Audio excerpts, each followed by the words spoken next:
বর্তমানে পাউন্ডের বিপরীতে বাংলাদেশি টাকার হার স্মরণকালের সর্বোচ্চ। ১ পাউন্ডের বিনিময়ে পাওয়া যাচ্ছে ১৬০ টাকা। সেই সাথে যুক্ত হচ্ছে ২.৫% প্রণোদনা।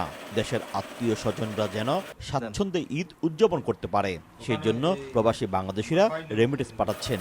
এতে অনলাইন সেবার দিকে বেশি ঝুঁকছেন প্রবাসীরা। অনলাইনে আমরা অনেক বেশি সাড়া পাচ্ছি।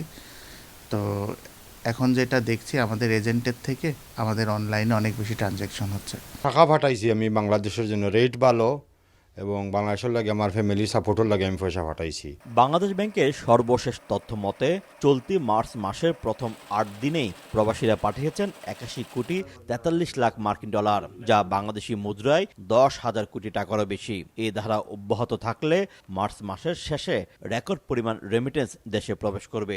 তবে অনলাইন ভিত্তিক রেমিটেন্স প্রেরণকারী প্রতিষ্ঠানগুলোর দাপটে কোণঠাসা প্রতিষ্ঠিত মানি ট্রান্সফার এজেন্সিগুলো। হজ করেছি, ব্যাংকে কি করে টাকা জমাই বলেন? ইউসিবি তাকওয়া পরিপূর্ণ ইসলামিক পন্থায় পরিচালিত ব্যাংকিং। আসলে অন্যান্য বছরের তুলনায় এই বছর রেমিটেন্সের ফ্লোটা একটু কম, তো খুব সময় তো নাই, কারণ নেক্সট উইক আমরা মানডে টিউসডে পর্যন্ত পাবো।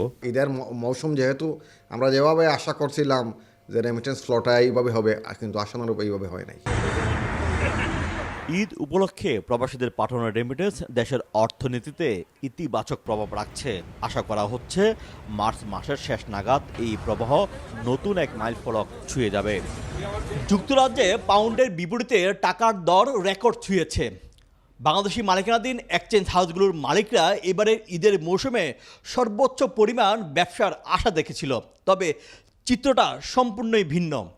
তারা বলছেন প্রবাসী বাংলাদেশিরা অ্যাপস নির্ভর হয়ে অনলাইনে রেমিটেন্স পাঠাচ্ছেন।